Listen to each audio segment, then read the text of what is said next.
Okay mga papi, done installation po tayo dito sa Kymco Dink R150 ng TDD Dominator 5 modes, tsaka ng Corsa version 3 dual horn setup and passing lights. So pakita ko po sa inyo yung install natin dito sa Kymco Dink R150. So ito pong auxiliary light ni sir na TDD Dominator, dala niya po yan. So dito natin kinabit sa crash guard niya. Okay, tapos gumamit tayo nitong crash guard LED bracket. So ito yung mga ilaw niyan. So meron tong 5 different modes. Gumamit tayo ng dual 3-way switch. So yung first mode niya, ayan, yung spotlight na white.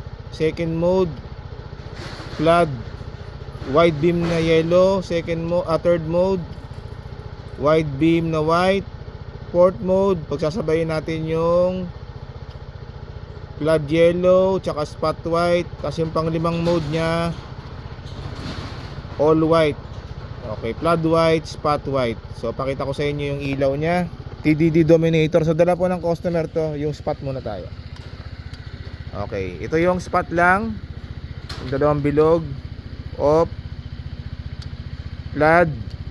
Ito yung low beam, yellow na flood. So wide po yan, off, high beam na white. Ayan, third mode dyan. Fourth mode, ayan, flood yellow, spot white. Tas yung fifth mode, all white po lahat, na high na flood white tsaka yung spot na white. So yan po yung TDD Dominator, dala ni sir. Ito po yung ginamit na switch, domino dual 3-way switch. Tapos kinonect po natin to sa stock passing switch ng Kymco Dink. Bali pag nakapatay po, pwede siya mag-passing. Pag nakasindi yung spot white, sindi mo yung spot white. Hindi, yung spot white. Yung spot, ito yung isa, yung bilog. Ayun. Ayan, passing. Ayan, dyan lang po gagana yung passing pag nakapatay tsaka pag nakasindi yung spot. Okay, so sa busina, ang kinabit natin dito kay sir is Corsa version 3 dual horn setup. Yung horn selector, naglagay tayo dito ng halo switch. So nakatago dun sa bulsa. Bali pag naka-off yan, yung stock horn yung tutunog. Then switch, magpapalit siya sa Corsa horn.